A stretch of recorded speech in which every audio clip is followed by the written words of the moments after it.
By the spring of 1944, the sky above the Balkans offered no mercy. At 30,000 feet, American bombers flying out of Italy faced flak so thick that veteran crews described it as a black wall, a churning mass of smoke and shrapnel that swallowed aircraft whole. The 15th Air Force, operating from bases around Foggia in southern Italy, had been tasked with one of the war's most strategically critical and most dangerous assignments: dismantling the Nazi war machine's oil supply by targeting the refineries at Ploiești in Romania. To reach those targets, the bombers had to cross the Adriatic, traverse the jagged spine of the Dinaric Alps, and then press deeper still into territory that belonged, on paper at least, to a puppet state of the Third Reich. What lay beneath those flight paths was not simply hostile terrain, it was a world unto itself, ancient, fractured, fiercely proud, and burning with a resistance that the Nazis had never managed to fully extinguish. When American aircraft were hit over Yugoslavia, the math was brutal and simple. A four-engine B-24 Liberator or B-17 Flying Fortress, trailing smoke and losing altitude, gave its crew perhaps minutes to decide: stay with the plane or jump. Those who chose the parachute descended into a landscape that offered no guarantees: dense forest, vertical karst mountains, and a patchwork of villages whose loyalties were, from the airmen's perspective, entirely unknown. German forces controlled the roads and the cities. The Ustaše, the fascist Croatian militia that ran the Nazi-installed independent state of Croatia with a savagery that shocked even some German officers, controlled vast swaths of the countryside and had made it their business to hunt down anyone who aided the enemy. And yet, scattered across those same mountains, something extraordinary was happening. Yugoslavia in 1944 was not a single story. It was several stories running simultaneously, often violently at odds with one another. There were the royalist Chetniks, loyal to the government in exile of King Peter II, led by General Dragoljub Mihailović, a Serbian officer of the old school who had taken to the hills after the German army collapsed under the invasion in 1941. There were Josip Broz Tito's communist partisans, a disciplined and increasingly formidable fighting force that had been waging a relentless guerrilla campaign against the occupiers and at times against the Chetniks themselves. The two resistance movements despised each other nearly as much as they despised the Germans. British and American policymakers had spent years trying to understand which group was actually fighting the Nazis and which was conserving strength for the post-war political reckoning. By 1944, Allied support had shifted decisively toward Tito. But in the hills of Serbia, in the territory where Mihailovic's people operated, something quietly was unfolding that would complicate any simple narrative of abandonment. American airmen were falling from the sky, and the Serbian peasants beneath them were making a choice. It was not an abstract or ideological choice. It was immediate, physical, and extraordinarily dangerous. To shelter an American airman in Nazi-occupied Yugoslavia was to invite death, not just for yourself, but for your family, your neighbors, your entire village. German reprisal policy was explicit and merciless. For every German soldier killed by partisans, 100 civilians would be executed. For every wounded, 50.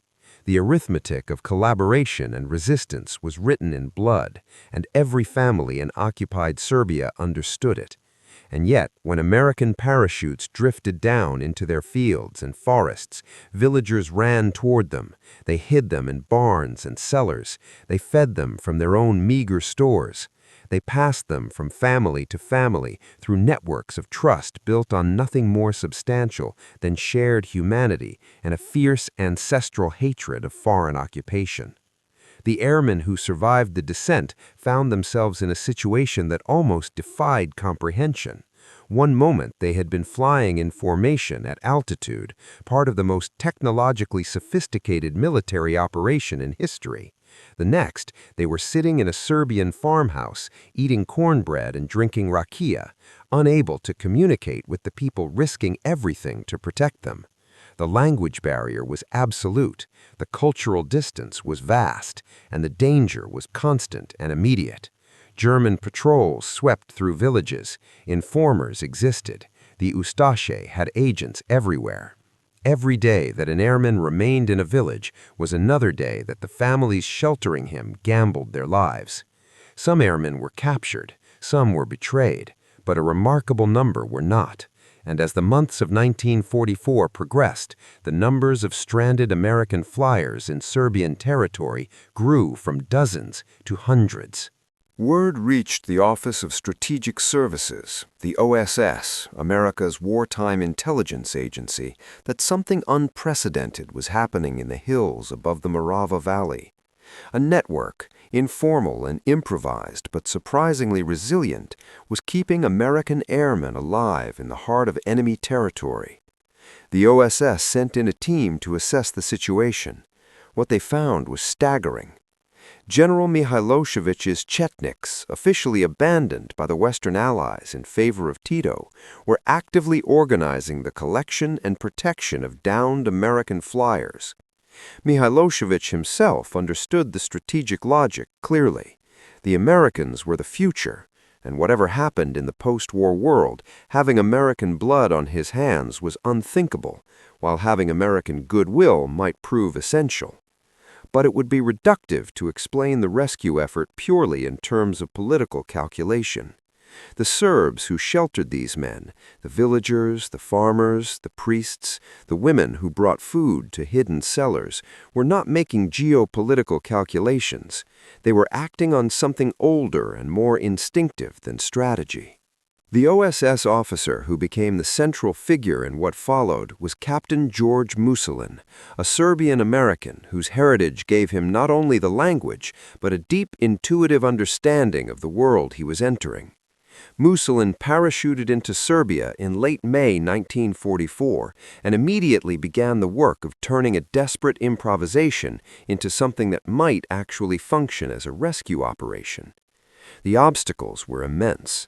There were no airstrips in the mountains of Serbia. Communications with Italy were unreliable. The Germans were actively searching for both the downed airmen and any OSS presence in the region. And there was the ever-present political dimension. Any operation that visibly worked through Mihailović's network would implicitly legitimize a man whom the Western Allies had officially disavowed. These tensions would never fully resolve. They would simply be overwhelmed, eventually, by the scale of what was at stake. The site chosen for the evacuation was a plateau near the village of Pranjani in the rolling hills of western Serbia. It was not, by any reasonable aeronautical standard, a suitable landing strip. It was a field, bordered by trees, irregular in surface, and entirely dependent on the cooperation of an occupying power not noticing what was happening. Mihailović's men and the local villagers worked through the nights to clear and level the ground, cutting trees, filling holes, smoothing the surface by hand. The work was done in darkness and in silence, with German forces close enough that any noise might bring disaster. The speed and determination with which it was accomplished said something essential about what the people of that region understood to be at stake, not just for the Americans, but for themselves, and for the story they would tell about who they had been during the worst years anyone alive had ever known. By the summer of 1944, more than 200 American airmen had been concentrated in the hills around Pranjani, living in the forest, being fed by villagers who had almost nothing to spare.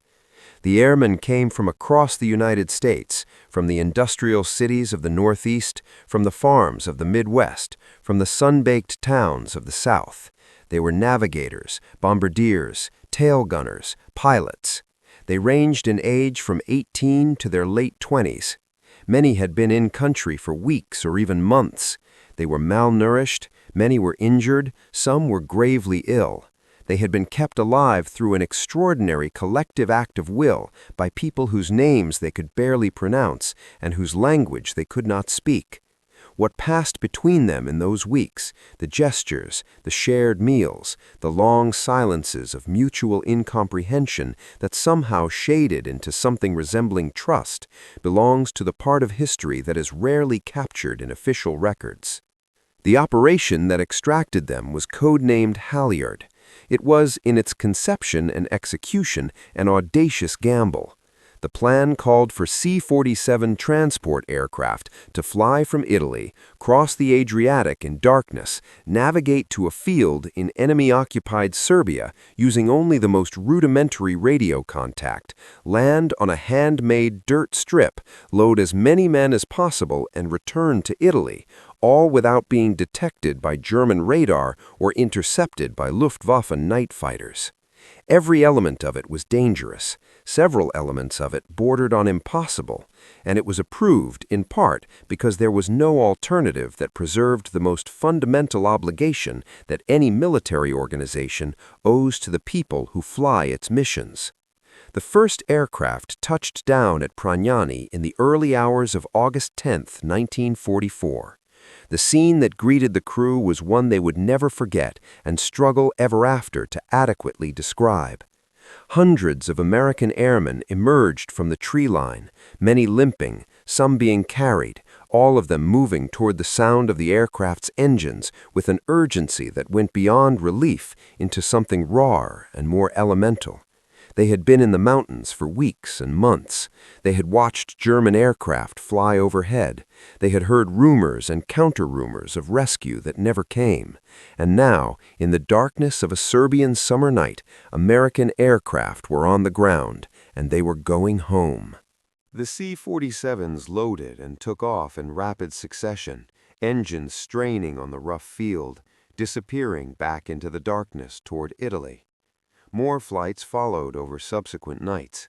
The Germans, remarkably, did not intercept the operation.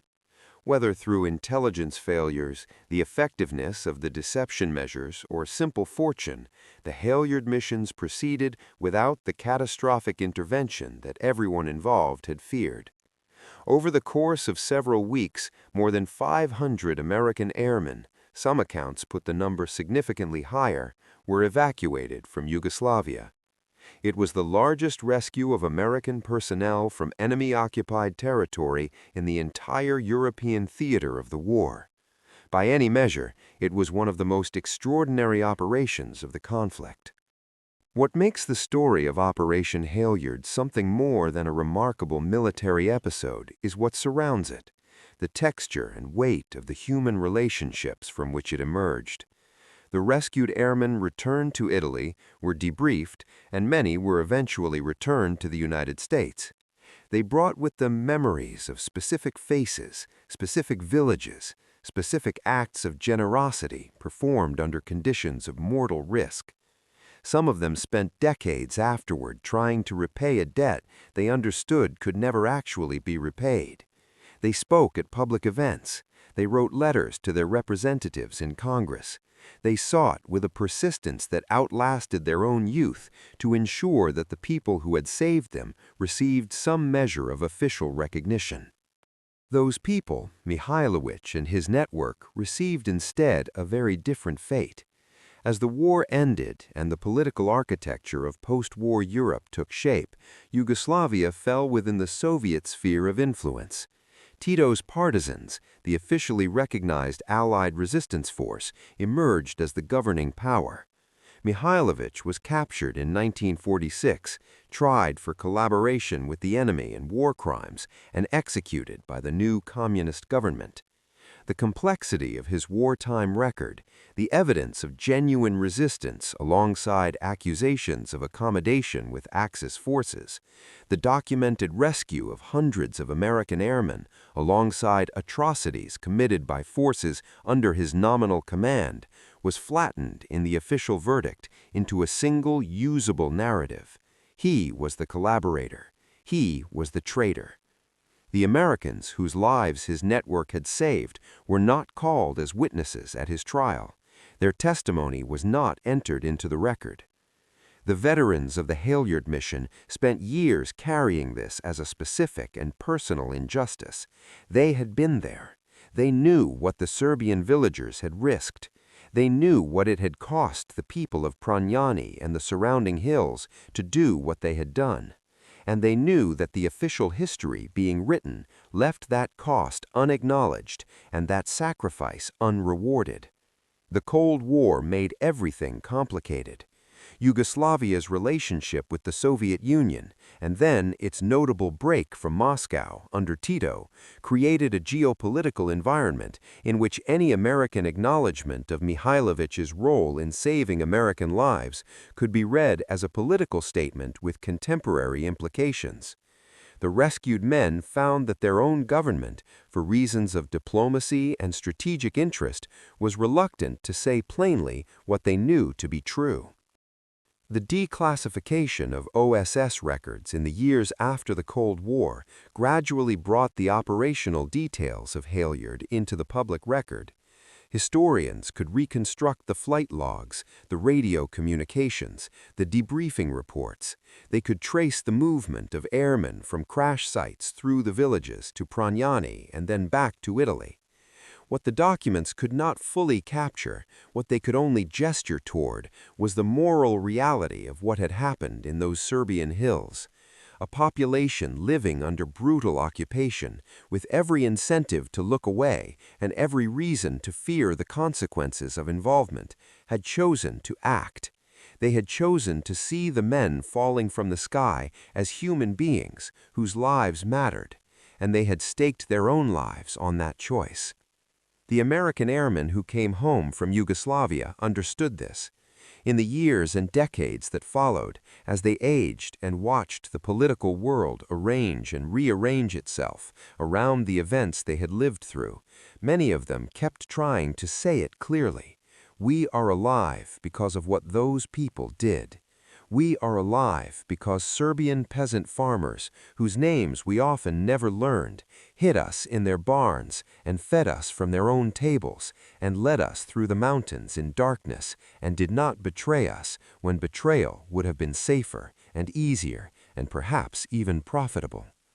That debt, felt personally, carried individually, never fully dischargeable, became one of the quieter, more persistent moral after-effects of the war.